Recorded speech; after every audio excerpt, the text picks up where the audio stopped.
Shalom, shalom, shalom mes bien-aimés, shalom, shalom peuple de Dieu, que ça soit de loin de près, que mon Dieu vous bénisse. Amen mes bien-aimés, que la paix du Seigneur repose sur vous. Amen. C'est moi Maman Grâce, je suis là encore mes bien-aimés. Mes bien-aimés, aujourd'hui, on va parler sur un thème. Donc notre thème d'aujourd'hui, c'est les conséquences de la rébellion. Les conséquences de la rébellion. Qu'est-ce que la rébellion mes bien-aimés? Bibliquement parlant, la rébellion, c'est refuser l'autorité de Dieu. Donc, quand tu refuses l'autorité de Dieu, tu désobéis à la volonté de Dieu. Donc, désobéissance. Donc, tu es en train de désobéir volontairement. Au lieu de suivre la voie de Dieu, toi, tu suis ta voie. C'est ça la rébellion, la définition de la rébellion. Amen, mes bien-aimés. C'est pour cela, mes bien-aimés, on va ouvrir nos Bibles dans le livre de 1 Samuel 15 à partir de verset 22 jusqu'à 23b. Amen. La Bible dit, Samuel dit, « Éternel, trouves-tu du plaisir dans l'holocauste et les sacrifices, comme dans l'obéissance et la voix de l'Éternel?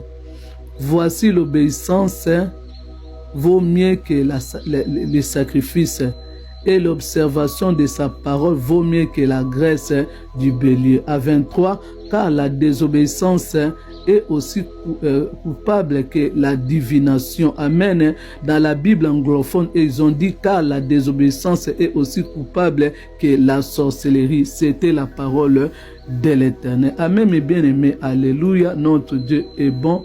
Notre Dieu est merveilleux. Cela montre que la rébellion touche directement à la relation avec Dieu. Amen. Si je vois l'histoire, donc Saoul a désobéi continuellement à Dieu. Donc cela a entraîné plutôt la rébellion. Amen, mes bien-aimés. Donc, première conséquence de la rébellion, c'est la séparation avec Dieu. Amen. Depuis la chute, dans Genèse, amen mes bien-aimés, la désobéissance d'Adam et d'Ève a entraîné la perte de la communion avec Dieu. L'éloignement spirituel, la rébellion coupe la relation avec Dieu. Amen mes bien-aimés, notre Dieu est bon, notre Dieu est merveilleux. Deuxième conséquence de la rébellion, c'est l'endurcissement du cœur. Amen. Quand une personne persiste dans la rébellion, elle devient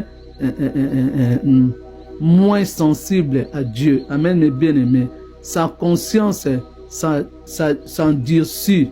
Exemple de Pharaon dans le livre d'Exode. Plus il résistait, plus son cœur devient dur. Amen, mes bien-aimés. Alléluia. Notre Dieu est bon, notre Dieu est merveilleux. Mes bien-aimés, on va ouvrir nos Bibles dans le livre de Jérémie 5 à partir de verset 23. Amen, mes bien-aimés. Je vais lire la parole de Dieu. Ce peuple a un cœur indocile et rebelle. Ils se révoltent et s'en vont. Amen, mes bien-aimés. Ce peuple a un cœur indocile et rebelle. Ils se révoltent et s'en vont. Amen, mes bien-aimés, c'était la parole de l'Éternel. Donc, quand tu vis dans la rébellion, ton cœur sera endurci, ton cœur sera dur. Amen, mes bien-aimés. Alléluia.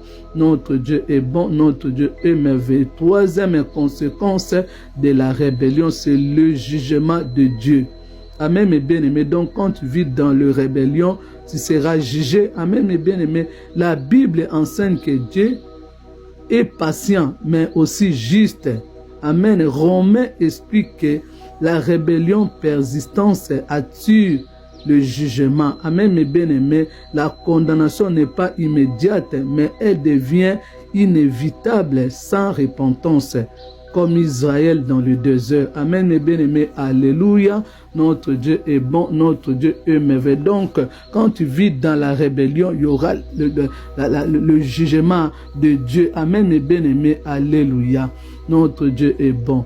Quatrième conséquence de la rébellion, c'est le désordre dans la vie. Donc, quand tu vis dans la rébellion, tu vas vivre le désordre dans ta vie. Amen, mes bien-aimés. La rébellion produit souvent confusion, perte, souffrance, conséquences relationnelles. Donc, tu vas couper ta relation avec Dieu même avec les hommes. Amen, mes bien-aimés. C'est pour cela, mes bien-aimés, on va lire la Bible dans le livre de Deutéronome 28 à partir du verset 15.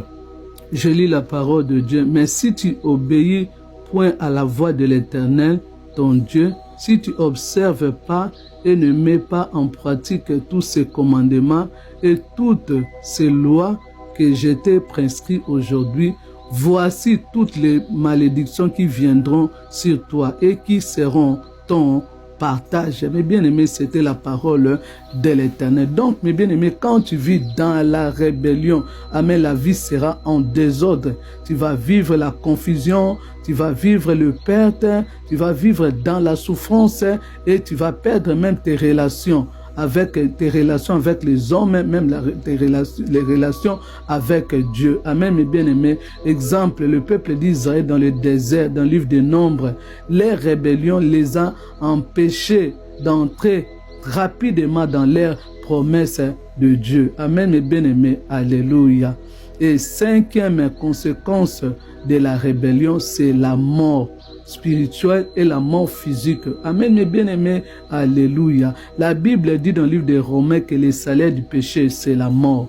Amen, mes bien-aimés. Exemple, Israël est mort dans le désert. Si je vois l'histoire de Dantan, si je vois l'histoire de Corée dans le désert, amen, mes bien-aimés, il y avait la mort à cause, mes bien-aimés, de la rébellion. Amen, alléluia. Et sixième point, mais il y a une solution, le retour de Dieu. Amen, mes bien-aimés, alléluia.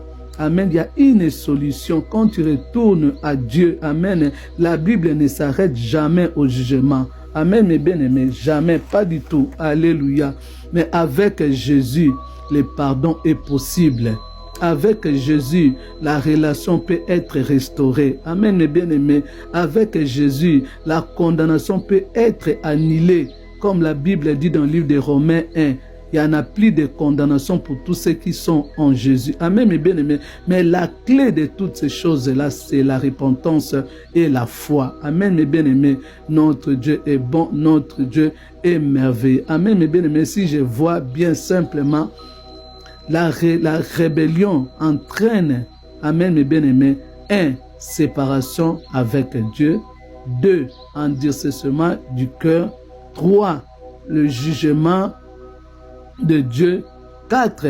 Désordre dans la vie. 5. La mort spirituelle. Amen, mes bien-aimés.